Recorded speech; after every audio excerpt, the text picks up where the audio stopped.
Hello,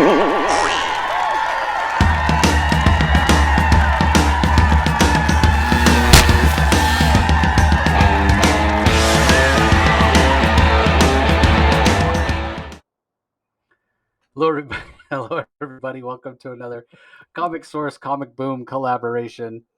Hope you guys are all having a nice holiday season. And if you're wondering why I'm chuckling, it's because of this overwhelming sense of deja vu that I'm feeling right now. It's still a few days before the next iteration of the Matrix, the next Matrix movie comes out, but I feel like I'm living a little bit of the Matrix right now. So Rocky and I were recording this Spawn Miss Day 5, and we had a little technical difficulty in the first recording, and we had to kind of split it and then do the second half of the first recording, and then we went back, and the first half had disappeared. So And it's all my fault. it's technology, it happens. So apologies if it seems a little disjointed in the middle. So we're going to redo the first 10 pages of Spawn issue number 5. And if you're wondering, well, what the hell are you talking about? Spawn issue 5. It's the 12 days of Spawn, Miss, right? That's what we're doing. We're celebrating Spawn. We're celebrating the renaissance of Spawn. Go back and listen to the first 4 episodes, fully break it down, what we're doing here. But basically, 12 days leading up to Christmas, 12 days of the comic source. We're covering the first 12 issues of Spawn. In the new year, we will release daily one issue of Spawn a day, in with the end goal being, let's read all 300 issues of Spawn, 320 issues of Spawn, and get caught to the current stuff that's coming out with Gunslinger Spawn and Scorched and King Spawn and that sort of thing. So we're up to issue 5. We're having a lot of fun reliving these books. Now, I wasn't a big fan of this one when it first came out. Still not a fan of it. I just think there are some technical issues with the pacing of this particular issue. Rocky, on the other hand, has a different take, right? Take us Yeah, down memory lane, Rocky. I like this issue because it deals with a serial killer by the name of Billy Kincaid, and it just brings back memories of ice cream. You scream, who else screamed for ice cream? It is tropey. It is vigilante justice. It's Spawn at his most hardcore. It's Batman on steroids. I mean, it's just going. It's just this is the stuff that I just remember very viscerally being. This is what got me into Spawn in the first place. My fascination with Spawn only lasted 12 issues, and then I sort of lost interest in Spawn. But I got to tell you, this really captivated me, this issue, and this is basically a one shot, and you really get a sense that if you want to know what Spawn's about and what he's capable of doing and what differentiates him from Batman, this was the issue that removed all doubt. This was Spawn. Al Simmons had his own way of dealing with with the bad guys. Yeah, I mean, really, the first 4 issues are more of kind of, you think of it as kind of setup, like establishing who Al Simmons is, the terrible deal he made with Malabulgia, who the Violator is, kind of his, antagonistic stepbrother, if you will, what Al Simmons lost in terms of, a chance to be happy with his wife that he loved so much he's willing to give up his soul for her, a daughter that he could never have. So yeah, in a lot of ways, the first 4 issues are set up, and then this one, something happens, namely Billy Kincaid gets out of the mental institution he's in, and that's what gets Al Simmons off the sideline. But the other thing that continues, like we've seen in the first 4 issues, is just a massive amount of dialogue. And you see it right there on the page if you're watching this on YouTube, how many redacted boxes I had to put on while this doctor basically expositions his way through explaining to us who Billy Kincaid is. He's this child murderer. He was suspected of murdering many, many children. They could only pin one on him.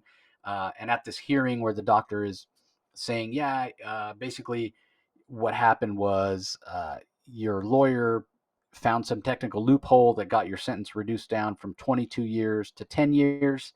And now with time off for good behavior and what have you, it reduces it further to 8, means you're getting out tomorrow. Sam and Twitch are there.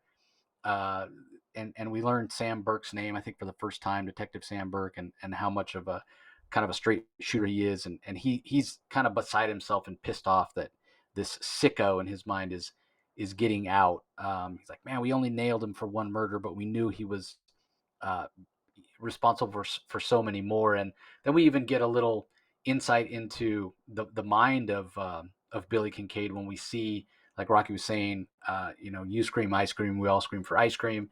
That's how he lured his kids. Um, he would drive around this ice cream truck, and yeah, he's talks about how he's doing everything he needs to do to get out as soon as he can, doing what they tell him. And Sam and Twitch, like I said, they're beside themselves. Sam talks about how he can sum up his whole career as an NYPD detective with the three words "by the book," but going by the book when it results in this kind of thing really makes him sick to his stomach. So the other thing that we have in this issue is the return of the three talking heads. We see the reporter from CNN, we see the reporter from E Entertainment, and we see the other guy, the right wing guy, who's now on channel 99. Apparently, I think he was on 44 last time we saw him. So he definitely moves around a lot. And in their exposition, we learn a lot more about kind of the case of this girl who died. She was the son of a senator who the senator was caught in a re-election year having an affair with somebody named Marla Fleet. His name was Senator Jennings.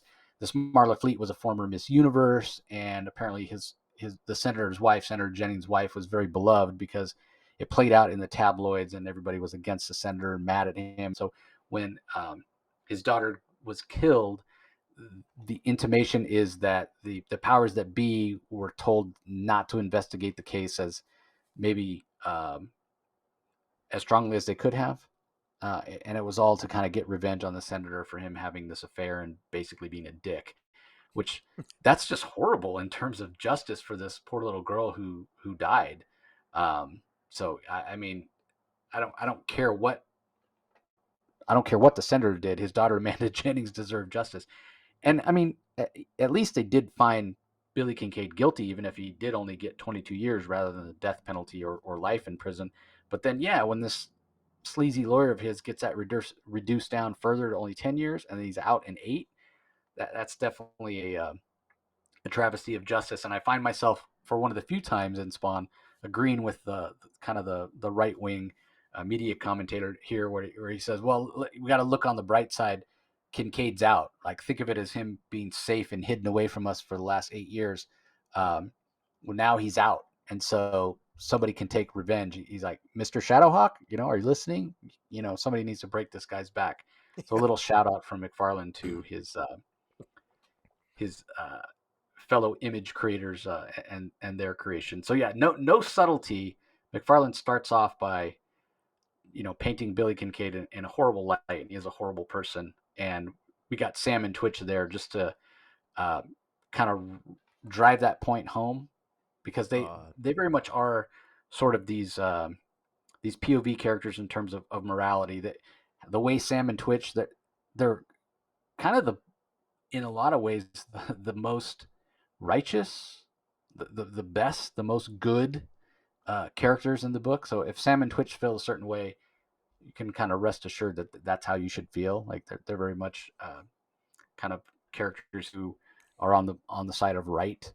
And so if they're against Billy Kincaid and everything we learn about Billy Kincaid, he's a horrible person, and Yeah. no And subtlety whatsoever. yeah, and they're good partners too. I mean, they support each other. You can tell they got good rapport. You know that they're good cops because later on in the issue, there's some bad cops that drive through a back alley and run over some bums, and but they're good cops, and they're gonna go and they're gonna stake out. They want to keep an eye on Billy Kincaid, and more than once they repeatedly reference the horrible things that Billy Kincaid did, how horrible he was, and that's Todd McFarlane again, the writing side of him, ramming it home to the reader. Despite the fact that he's conveying it in his art, he's making sure the reader knows just how bad Billy Kincaid is through the memories and recollections of detectives Sam and Twitch as they recall how bad Billy Kincaid is. And so, again, no subtlety, but great to read in this ultimately this tale of blood and gore and revenge that are ultimately it will be revealed that Al Simmons had an opportunity to take out uh Billy Kincaid at one time and lost the opportunity to do so because the police got to him first. So part of this is some redemption for Al Simmons himself for failing to take out Billy Kincaid in the first place. So story gets better. Yeah, but again, no subtlety because we go right from the three talking heads to a scene in Queens at the house of Wanda Blake, Simmons' ex-wife. There's his daughter sleeping in a crib. We've got a Cerebus doll. We've got a Felix the Cat doll. So some shout outs to some other creators by McFarlane. Yeah. But it sort of rams home the point that, wait, are we going to, like, Billy Kincaid's a bad guy. Could he possibly take out Wanda's daughter? Like that thought, you can't help but think when it goes from talking about how horrible this guy is, child killer, to immediately showing a young child. And from there, we transition to Spawn and find out that he's sleeping in the alleys with homeless people, basically. But before we find out about that, we do see a scene like that Rocky mentioned about Sam and Twitch deciding, even though they got kind of raked over the coals by their superiors for going to that hearing at the hospital because they're supposed to leave Billy Kincaid alone. They're not supposed to be, trying to exact a pound of flesh.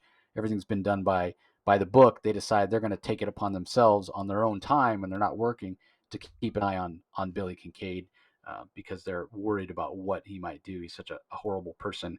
And sure enough, 2 days later, somehow no one's keeping an eye on Billy Kincaid. Maybe because Sam and Twitch don't have the resources of the NYPD behind them. They're not able to locate him as quickly as they should. But I still think he would have like a parole officer, somebody keeping an eye on this guy. But yet, 2 days after he gets out of being in this mental hospital for having horrifically cut up this little girl into tiny pieces, where it took six experts to identify her, he's already got his hands on an ice cream truck, tricks a little girl into coming with him, and wastes no time. On the very next page, same page actually, he's finger painting. And I don't mean he's painting with his fingers. I mean he has cut the fingers off this little girl and he's creating a painting with them. It's absolutely horrific. I He's a mean, it's sick just puppy. awful. Yeah. And McFarlane, again, this is like, he'd never get away with something like this at DC or Marvel. So maybe it's a little bit of, the creator having the freedom to do whatever he wants as a creator-owned book. But man, it's pretty horrific. And I remember reading it for the first time and just being like, whoa, like this isn't Spider-Man. this Yeah. is a hardcore book, and McFarlane's cutting loose, and then it transitions further, uh, and again, you guys will listen to the second half that we actually have in the can already. But anything to add about this first half, Rocky? Uh, I mean, I hate Billy Kincaid reading this first half. He's a bastard, and and I'm supposed to hate him. Everyone's supposed to hate him, and the system is broken. The system is broken. The law, everything is broken, and Spawn's going to clean it up. Al Simmons is going to right the wrongs, and we'll get into the second half to to get into more detail. Yeah, again, everybody, so apologize for the technical difficulties, but we'll stitch it all together, and you'll have a good laugh, and you'll get the whole story, and yeah. Okay.